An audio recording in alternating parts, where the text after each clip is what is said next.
You are listening to the Visualising War and Peace podcast.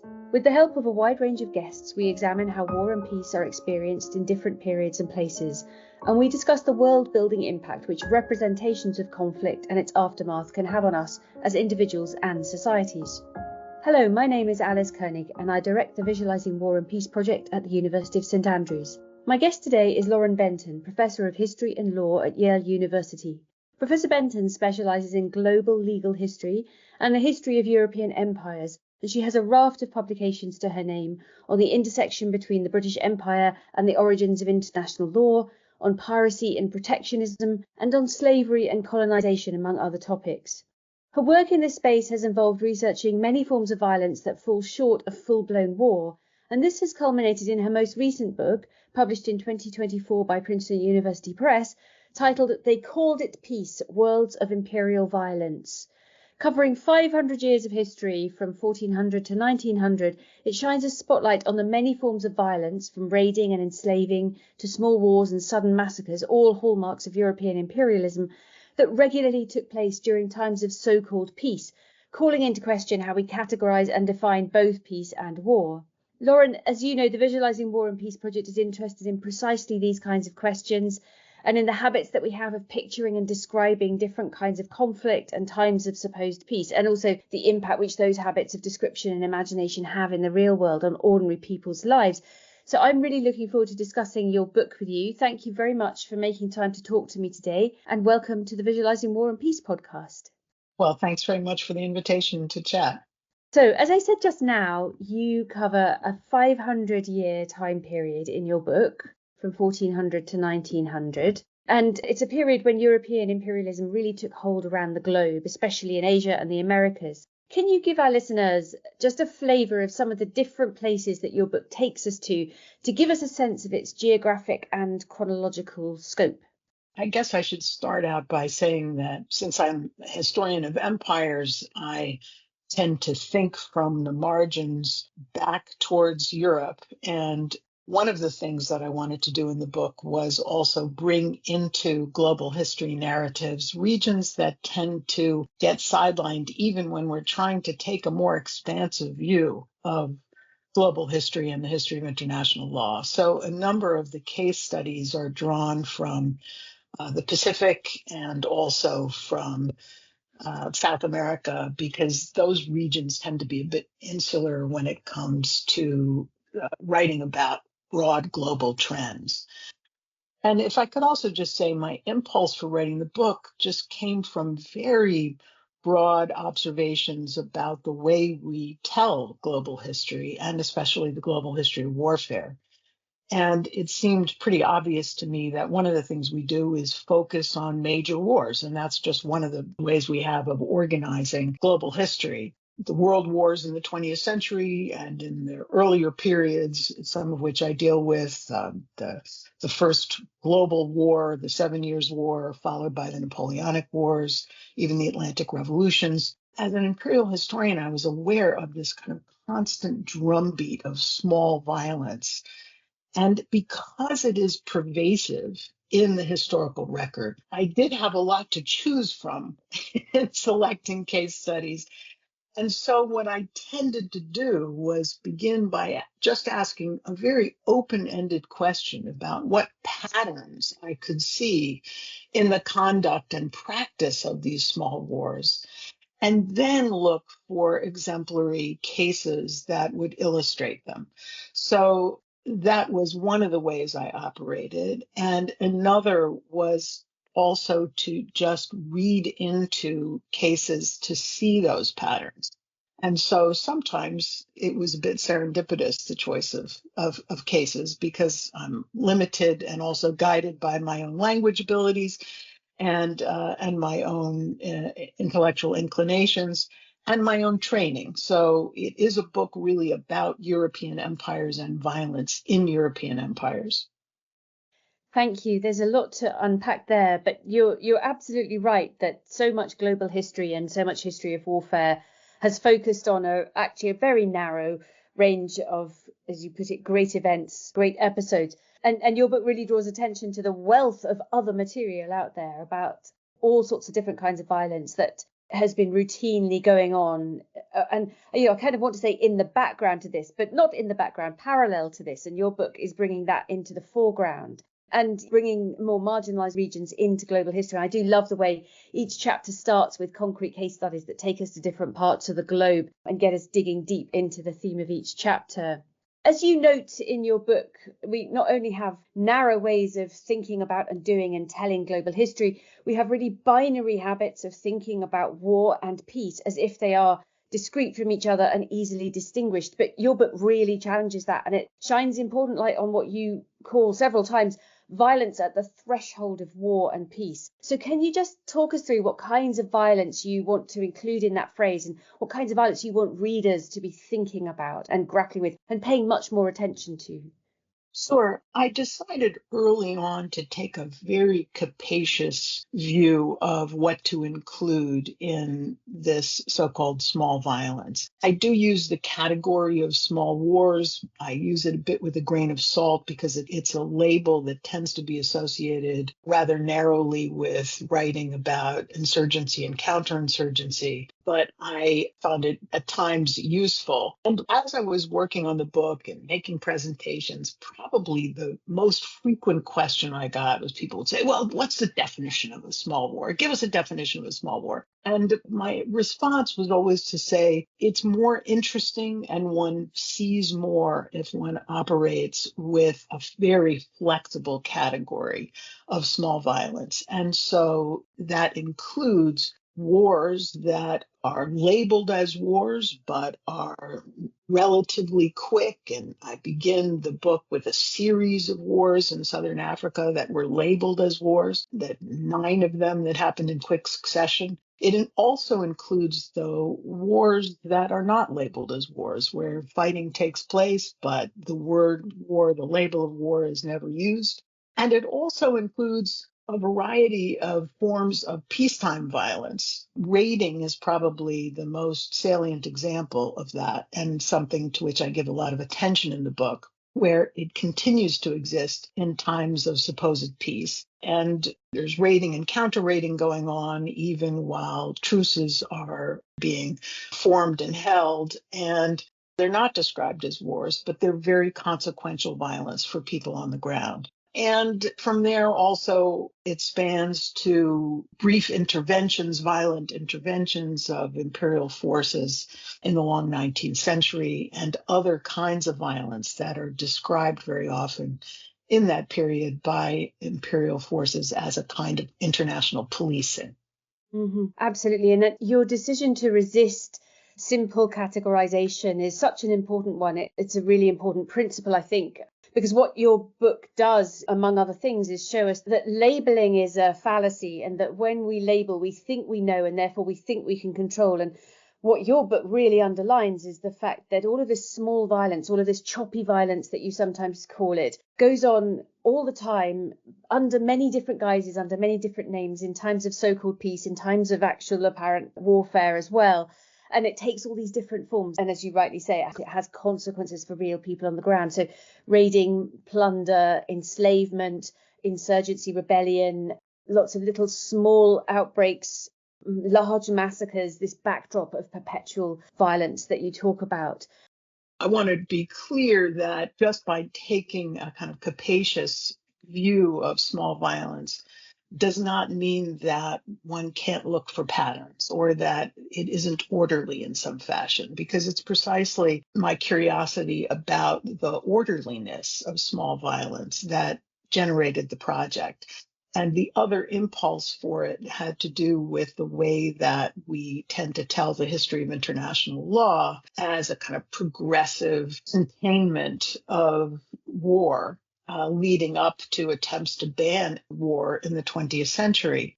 And that's a sort of happy story that doesn't really fit most of what I see. And one of the consequences of that story, which is very Eurocentric in its focus or Western-centric in its focus, is that it represents violence outside Europe and the West as lawless, as chaotic, as just unfolding in ways that one can't understand or that has no reference to law. And that was something that I very much wanted to resist. So The capaciousness is really the beginning, because then one begins to look for patterns. And those patterns I describe as legal patterns, not because they're connected to very clear sets of norms, but because they're connected to fairly clear sets of expectations about behavior in violent encounters that are widely shared across societies and across regions and across centuries. Yes, absolutely. So I think one of the things that you're really trying to do in a way is dismantle quite reductive habits of thinking about and telling the story of historic conflict and conflict today, even really drawing attention to the geographical biases that have dictated how we label certain kinds of violence as lawless and look at some kind of violence as ordered. Dismantling this idea that there is a sort of sense of progress. In fact, one of the things that your book really brings out, and I see this also as a historian of the ancient world, this sort of recurring cycle. And within that, as you say, finding patterns which point to the fact that there's something really systematic. There's something that lots of different empires have identified as working about this kind of violence that sometimes looks accidental, that sometimes looks incidental, but isn't at all. So in a nutshell, then, your book, it's asking us to do away with the binary war piece and to look much more critically at the whole spectrum of imperial violence, from minor local unrest and policing to violent acts of suppression and massacres, all the way through to undeclared small wars and then full-scale interstate conflicts. Really appreciate that whole spectrum. Why is it important to pay more attention to the so-called small violence that, as you say, isn't small for real people in our wider study of war and peace?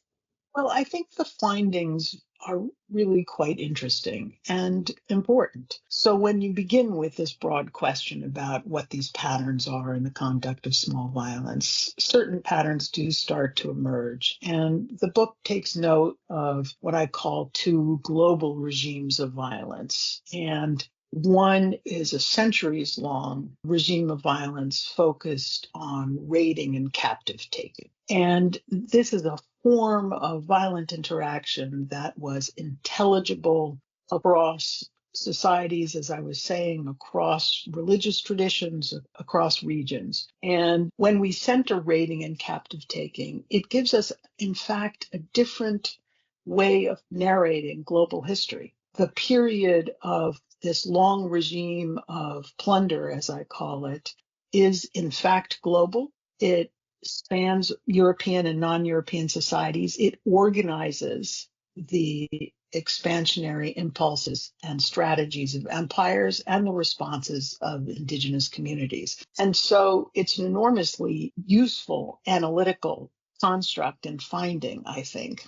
Then there is a later phase, which I call a regime of armed peace, that I can talk about more if you'd like me to a little bit, having to do with the kind of global authorization of small violence by imperial forces. And so this is a different way of telling world history. It's a different chronology of world history. It is a more global account of world history. And I think it's very significant in that way. Yes, indeed. One of the things that your book is doing is showing how small violence in particular intersects with racism and other kinds of inequality. And again, getting us thinking about how different kinds of wars are coded as significant or not significant, as far away or close to home, wherever home is, and as limited or unlimited. A second major finding of the book is that small violence leads almost inexorably to atrocities, to openings to extreme violence. And that is a phenomenon that continues into the present. And so we have findings that are significant for global history, for a retelling of global history, but also conclusions that I think help us to really rethink the logic of violence, the dynamics of violence, the trajectory of violence, and the way that small wars often emerge into catastrophic violence against civilians. Yes, and that's a point that you really drive home very powerfully at the end of the book. I think you have a sentence at one point that says, history suggests that no measure of containment of war will likely work to keep small wars small. And that's a lesson that we haven't learnt, but it's a lesson that's incredibly important today. And that, I suppose, it encourages me to ask, obviously this is a history book. It's looking back over 500 years of history, and that long scope allows you to find these patterns and to identify these cycles of violence where all sorts of different kinds of so-called small violence lead repeatedly to, as you say, massacres, atrocities, and then more outbreaks of even greater warfare. So it's a history book, but it has lessons for the present day. And I wonder if you can give us an example or two of so-called small wars or violent peacekeeping that are happening in the world around us, just to help us draw some parallels between what you're discussing for several hundred years ago and what we can see in our world today, in our news headlines or not in our news headlines, perhaps. Well, I'm sorry to say that there are many examples to choose from. And of course, this was on my mind as I was writing the book. Ukraine was invaded by Russia as I was writing the book. And it is an example of a current conflict that has very strong echoes of the imperial past. So the language that Putin used in describing the invasion and justifying the invasion was very imperial language. It's of a piece with the language that was being used in long 19th century imperial wars, where he talks about protecting ethnic Russians inside Ukraine, where he discusses Ukraine as if it's not a sovereign state, but actually part of a Russian empire. And so Russia was policing, or for over a year, he described it as a special military operation rather than a war. So that was an example that was very much on my mind. And not long after the book came out, the situation in Gaza exploded. And that has also, of course, been on my mind a lot in relation to the material in the book. One of the themes of the book has to do with serial truces and the violence that sometimes occurs in the wake of truces when truces break down. And this has been a tragic element of the Gazan conflict, which illustrates, unfortunately, almost perfectly, the impulse for us all always to reach for truces as a way of limiting violence in war and stopping war. But then also the way truces work is that they set up the possibility for the outbreak of violence again. They are designed to fail. And they're designed to be limited in time and to return to violence.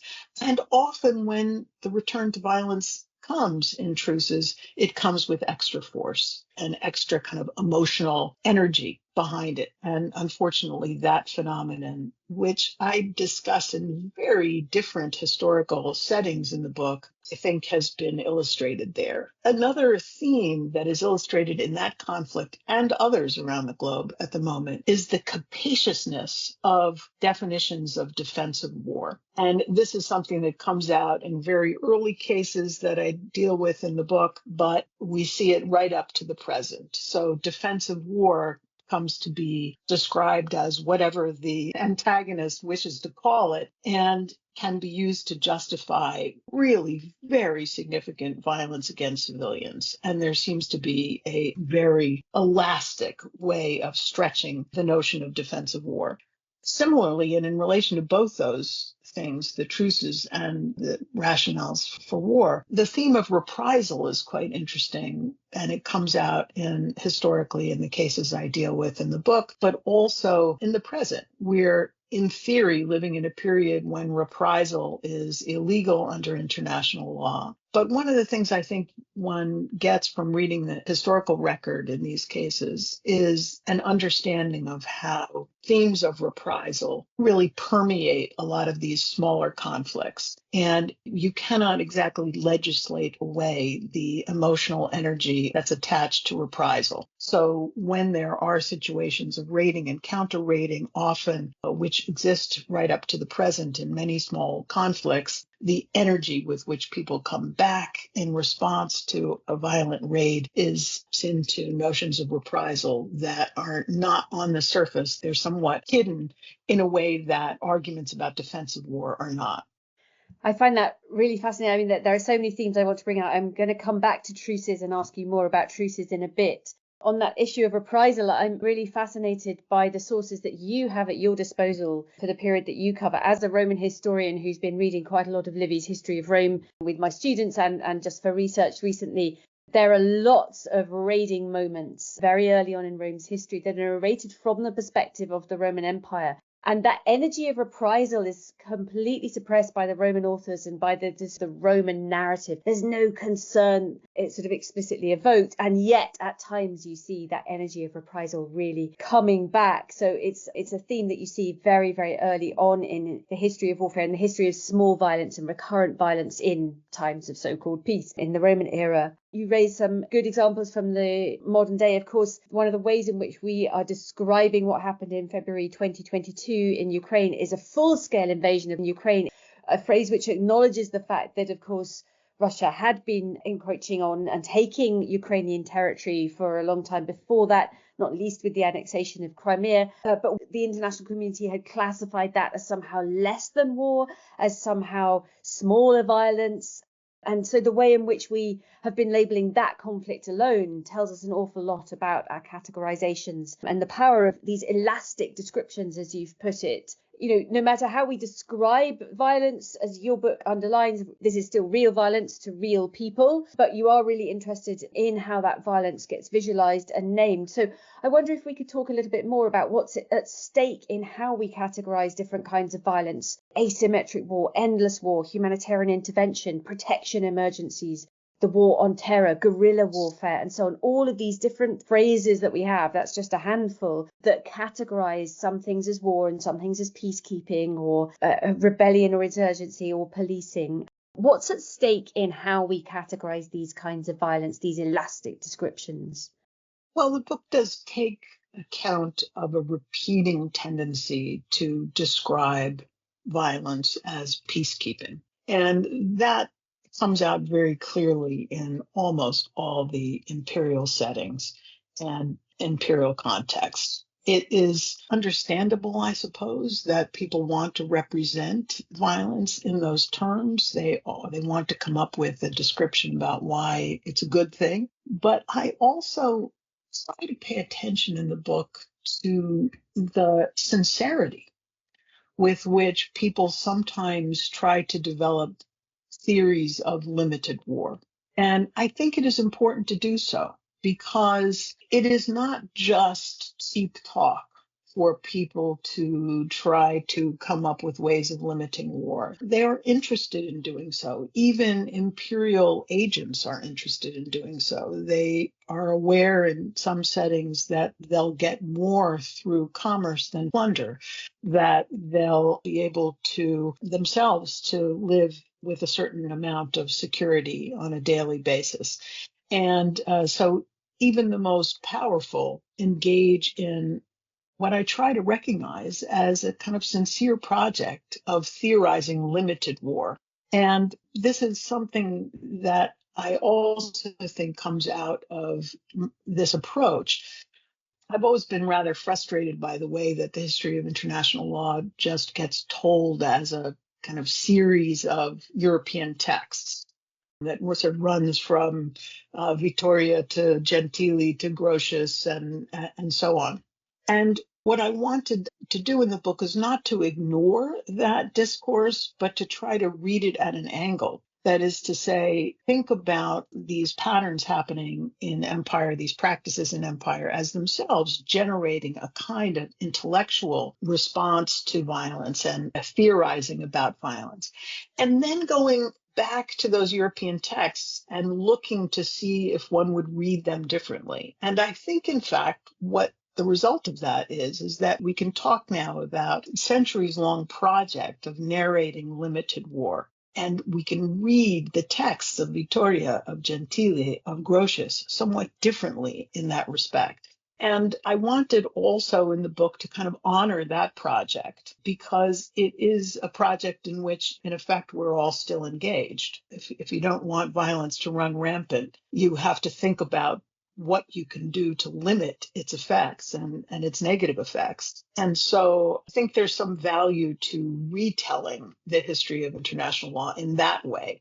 Yes, that's a really interesting way of thinking, not just about the past, but about the present, as you say. And it's got me thinking about how I might be reading some of the political commentary on world events right now in terms of the sort of language of this is not war, this is a limited kind of war, this is simply a sort of a precision strike, or these aren't just cheap words, they're part of a process of sometimes very sincerely, sometimes less so, narrating limited war in order actually to try and limit war, not simply for the sake of passing it off as something else. I'd be interested to know, you mentioned law and jurists and legal theorists as well. It would just be interesting to know a little bit more from a historian of law about the role that the law has played in the period that you're looking at in terms of how different kinds of violence were categorised, particularly at the threshold of war and peace. Can you tell us a little bit more about that legal dimension to the history?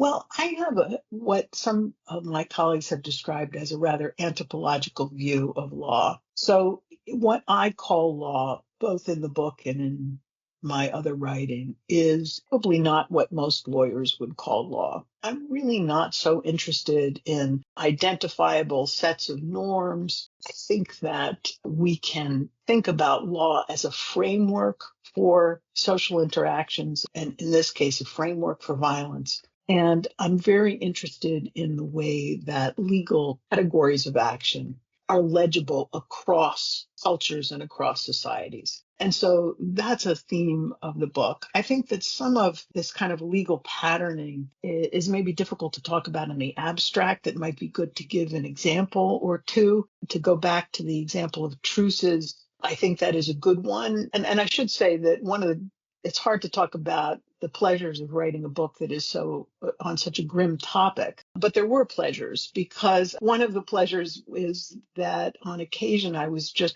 reading into material, and then I did have some sort of aha moments where I thought, oh, this is a phenomenon having to do with violence that I hadn't thought of in this way at all. So one of those has to do with truces. And I had an aha moment fairly early on when I was reading about raiding and counter-raiding, and was reading about the long series of conflicts that historians used to describe as the reconquest of the Iberian Peninsula. And I came across the work of recent Spanish historians who have been re-examining the reconquest and pointed out that we can think about a long series of truces as organizing violence along this very porous frontier. And so, for example, in the 150 years or so leading up to the conquest of Granada, there were astonishing 74 truces between Catholic forces and the leaders of Granada. And they were not truces that we could think of as equal peace agreements. They were actually truces in which the Granadan rulers recognized themselves, defined themselves, I was surprised to learn, as vassals of the Catholic monarchs, and agreed to pay tribute. And those truces, as I was describing before, were designed to break down, and they were limited in scope. Sometimes they were very clearly limited by number of years. And when they broke down, they led to more violence and then further truces. And sometimes in the wake of those truces, rather extreme violence took place. And this, I realized, was just an example of a much broader pattern, whereby these kinds of implicit truces sometimes, in contrast to that setting where these temporary peace agreements were not written down, did not involve formal pledges of tribute, but did involve a kind of implicit recognition of an imbalance of power. And that kind of stuttering advance and violence in and around truces really described conquest. So if we could rethink conquest in a variety of cases as happening in that way, it made a lot of sense. Now, packed within that was the possibility of extreme violence, because the implication was, in a situation of uneven power, the weaker power should give up, should surrender, should capitulate. And when that didn't happen, the understanding was that all bets were off. The stronger power could go in and enslave masses and sometimes engage in massacres. And this also was a pattern that extended across the early modern world. Now, the question I then asked was, if this was happening everywhere, why isn't it a bigger part of what we think of as the history of international law? Why weren't people like Gentili and Grotius writing about it? And then when I went back to Gentili and Grotius, I realized that, in fact, they were, right? So that they had a lot to say about truces and a lot to say about precisely these patterns. And they were very concerned with what they, in fact, could observe was a dynamic that could lead from small violence to massive violence very quickly, and in which there were no legal constraints in the way that they thought about legal constraints on that transition. And so that seemed like something rather significant to me. There are other examples in the book where these connections are made.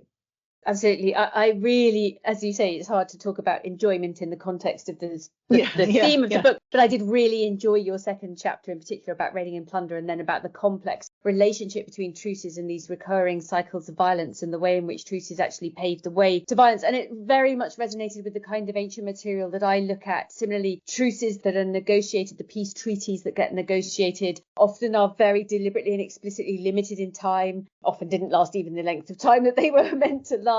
But not only were they limited in time, they also helped to set the conditions for how and if and when you might return to war or to a violent retribution if someone infringed the treaty or the truce, as you also point out in some of the truces that you analyse. And so all of this goes to the heart of the difficulty of drawing a clear dividing line between times of peace and times of war.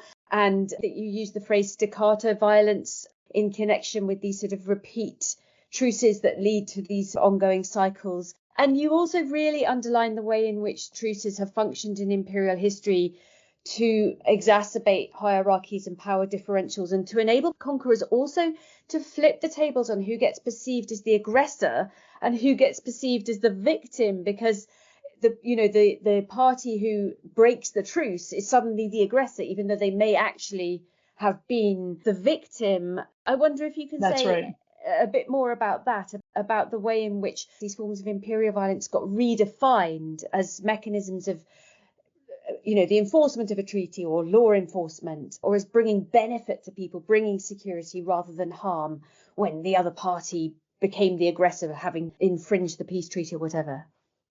Well, that's very much a piece of this. And in fact, in discussing truces, I do cite this passage from Grotius in which he says, well, there's really nothing, a truce is really a rest from war, and one can take up violence again without any further justification or ritual. You can just return to violence. But the Romans did not do this without justifying it, because they loved peace. And so here's a kind of perfect example of a way that the aggressor gets then painted as the one who loves peace and who's bothering to give a justification for return to violence. And alongside that, as we were discussing before, the kind of energy that's brought with reprisal, with the idea of justified violence against truce breakers as being a return to peace. This is a theme that comes up again and again. There are other things that are quite interesting in that early period as well, where the captive taking was so central to the raiding process and to the raids that were taking place across the world.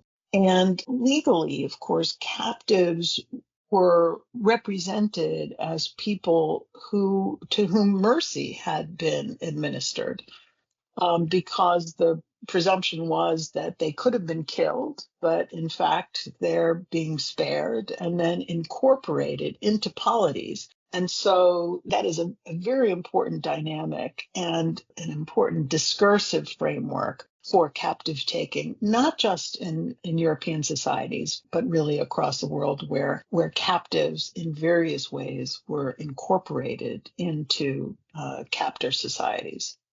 Yes, again, going back to the Roman era, we do see articulations of the sort of expectation of gratitude almost, that in the case of the Romans taking Sabine women captive, this sense that there's a sort of an element of gratitude that the Sabine women ought to feel for being brought into marriage. We can describe it in other ways as well. We can describe it as sexual enslavement, kidnap and so on, forced marriage. But there's an articulation of an expectation that this is mercy, that this is a benefit to the captive people. I just would like to qualify Romans love peace. Romans love violent, self-interested peace. Very, very, the Pax Romana, the famed Roman peace was incredibly violent phenomenon. Well, there's also in that same passage a quote from Gentili, who says the only way to really pacify that Romans could pacify was by destroying, right? Once they had eliminated their foes, they had pacified them. So that was a very clear recognition of that Roman violence. Yes, pacifying, keep pacifying, with Yes. all these protection emergencies that you talk about. That's a phrase that you use for some of the sort of the ongoing securitization. You mentioned captive taking in your third chapter in the book, talks about captive taking a lot. And it really changed actually how I think about both war and imperialism, because it focused attention on individual households, which, as you note, we usually think of as private and personal and non-political. When we think about households in relation to war, we usually think of them as threatened by war, but not otherwise involved, not actual perpetrators. But you argue that households have not only regularly profited from war via plunder and enslavement, captive taking, but they've also helped to drive multiple forms of violence because of the need for protection, serving regularly as an argument for scaling up the violence, for a protection emergency that might lead to an outbreak of war. So can you give us a concrete example or two of this, just to illustrate your arguments about the role that households played in as a key frontier in small wars and in recurring violence in the period that you're looking at? Sure. And this is an example of a chapter that wrote itself. It really came out of the material. I did not set out to write something about households. I was reading about raiding and counter raiding, and I thought, well, let me read a bit about the Portuguese raiding in the Indian Ocean as they entered the Indian Ocean world. And as I read Portuguese sources, I discovered that the first viceroy of the Estado da India, Albuquerque, in a famous series of letters to the king, which are preserved, could not stop talking about households and marriage. And this, at one point, he describes it as his greatest vexation. And I thought, wow, that's pretty significant, because he had a lot of vexations. And he was very, very focused on this. And so I began to think, well, what does this have to do with raiding? And again, this was a kind of aha moment where I thought, oh, he is so focused on this because households are absolutely integral to the regional raiding complex. They are doing a whole number of things. First of all, they're holding raiders so that they're at the disposal of leaders. And Albuquerque's very concerned with this because he has Portuguese captains who are kind of private actors who are swooping in and actually taking away Portuguese soldiers. And he wants to root them in place so that they're there as forces for future violence. So he wants to form households to hold them. Then they are, in the way that we were just describing, these containers for captives, right? You're out raiding and you're taking captives as they were. There's only a limited use for captives on public works. You basically distribute them to households where they are held in perpetuity. And so they are containers for booty. And then in a very important kind of symbolic, more than symbolic, really operational, functional way, households really held the key to turning these garrison outposts into pieces of the empire, and to, in the way that you were just describing, grounding justifications for further violence, because once you had a community of households, you have a right to self-defense, and that right to self-defense can then justify all kinds of local war. And so the example that I turn to after thinking about the Portuguese is the 17th century English Caribbean, where you can really there also see both anxiety about households and household formation and a focus on it by policy makers, as well as the use of this idea about a defensive posture for justifying raiding. So the kind of raiding that we typically think of as piracy, as the kind of golden age of piracy, really fits into this regime of captive taking and raiding and its legalities. Yeah, absolutely. Talking about raiding, there's also trading, isn't there? And the role that trade plays in the history of small wars or violence short of war. There are obvious examples that spring to mind in the history of the British Empire. There are many examples, just the way in which trade, as another supposedly civilian area of activity, actually is at the beating heart of small violence and ongoing small wars. Can you say a bit about that? Yes, there has been a tendency in the history of empires to view trade as separate from violence. And in fact, there's a kind of common quip, which is that, say, the Portuguese and the Dutch and in the East Indies traded when they could and made war when necessary. So that war is this kind of backstop to the situations in which they were not able to trade. In fact, the whole history questions that distinction between violence and trade. Violence was very much of a part of European trading empires. And in fact, as we know, particularly in the Indian Ocean, where they did not have goods that most Asians wanted, and they certainly didn't want to pay those prices for them.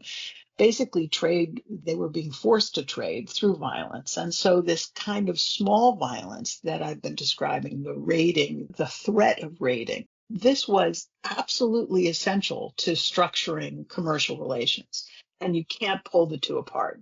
Indeed. And also then securing trade routes and maintaining trade once established then becomes a justification sometimes for forms of policing and securitization and protection emergencies that erupt into small violence, massacres, atrocities, and indeed all the way up through to war. And the later part of the book focuses quite a lot on this way that discourse about protecting imperial subjects in the British Empire transitioned very easily into a language about protecting imperial interests.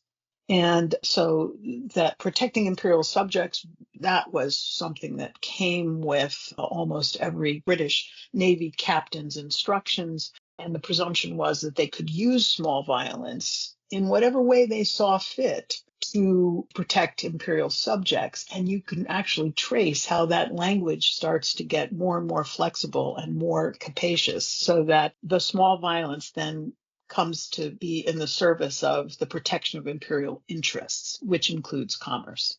And as you bring your book to a close, one of the things that you show is then a shift from protecting individual imperial subjects to protecting regional order and regimes of armed peace, global armed peace, that you describe as a flexible framework that fused imperial power with violence just outside a state of war. Can you say a little bit more about that, about how some of the patterns that you've been tracing around so-called small violence have ended up become the beating heart of global order and, with all of its systems of inequality? Or these are global regimes. So what you just described is a pattern of violence that was thoroughly globalized in the long 19th century.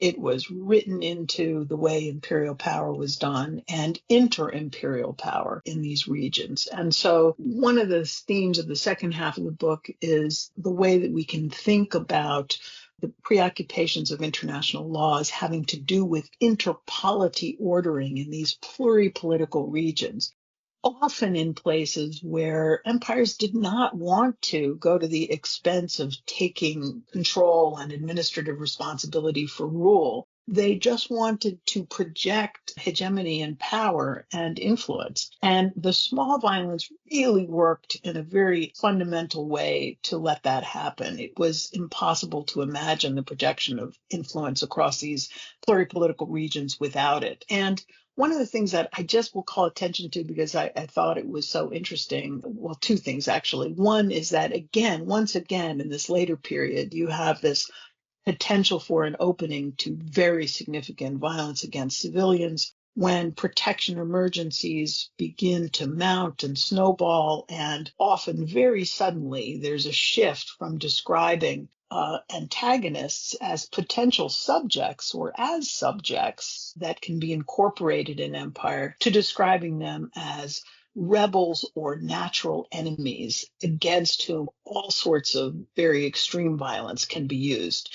And, again, in a kind of quirky choice, but I like sometimes giving these examples of cases that we don't normally think about, so that we're forced to analyze them in a fresh way or view them in a fresh way. I use the example of the war against the Aboriginal Tasmanians, which evolves in precisely the way that I was describing. So you have this opening, this possible opening as occurred there to very extreme violence against the indigenous population, who are defined as they cannot be trusted to make peace. They are natural enemies, and so anything can happen against them. There's that phenomenon. And then a piece of this, which I found quite interesting, is how rapid oscillation between ways of describing antagonists.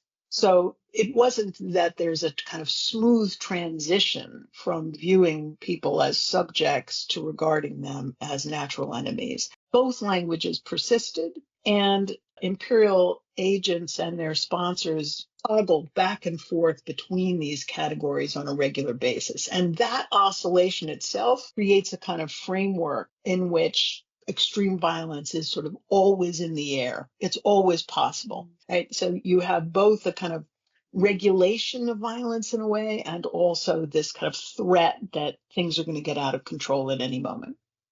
And as you identify, Indigenous people are in this liminal position where sometimes they are brought in as subjects of the empire, sometimes identified, in fact, as threats to the empire. And in both categories, they are at risk of violence, different kinds of violence, sometimes small violence, sometimes really extreme violence, with the agents of imperial power being the people who legislate and decide the nature of those kinds of violence and the sort of the scope and scale that it might take.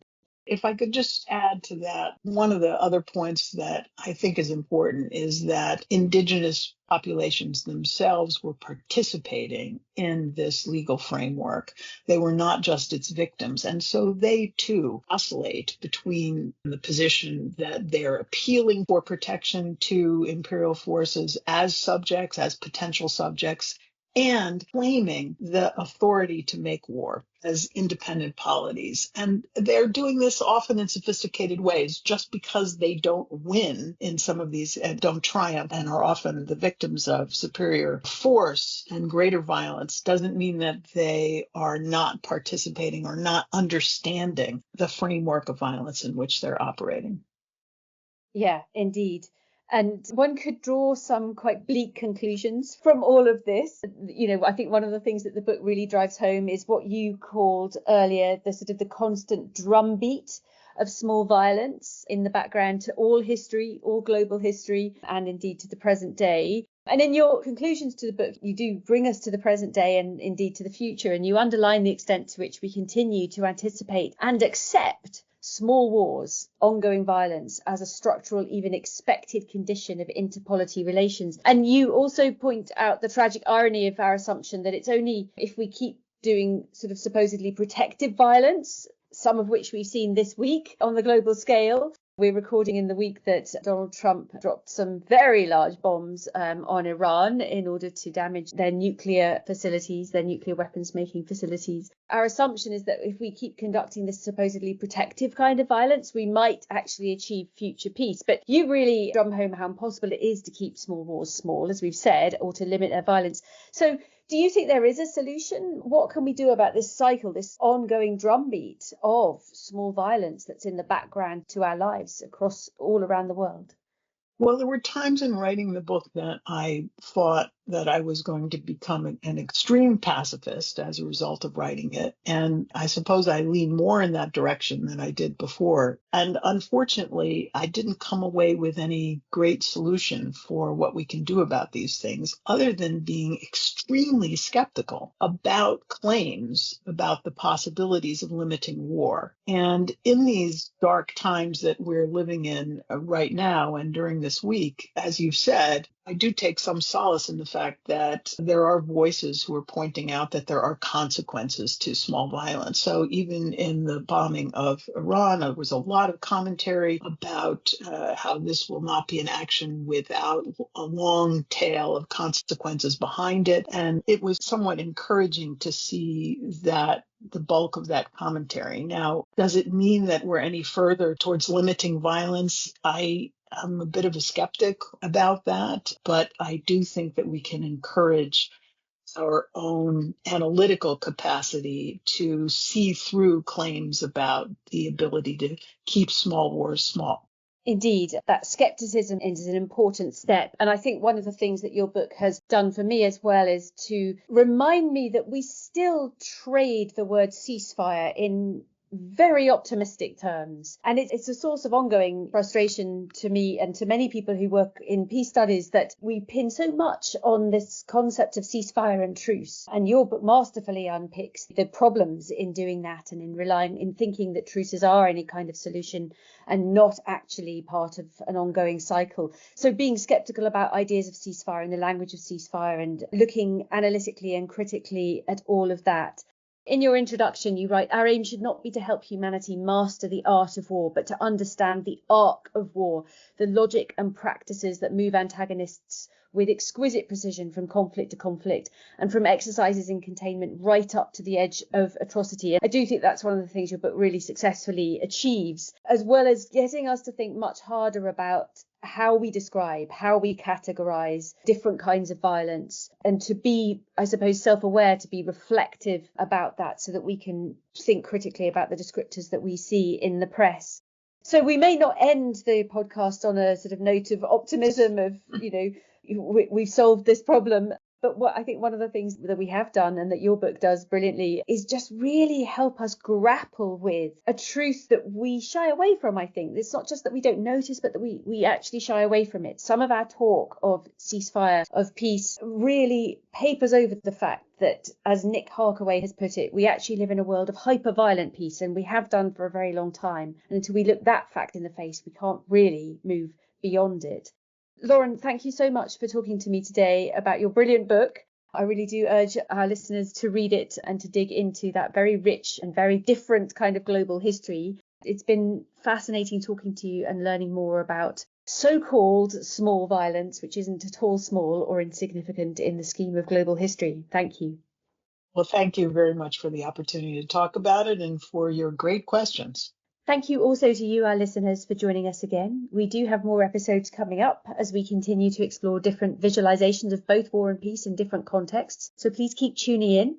If you would like to support our project, you can share our podcast with others in your networks. And you can join the conversation further if you want on social media. Just search for Visualising War or Visualising Peace. And you can get in touch directly by emailing us at viswar@standrews.ac.uk. Our theme music was composed by Jonathan Young. The show was mixed by Zafir Gertin. Thank you for listening.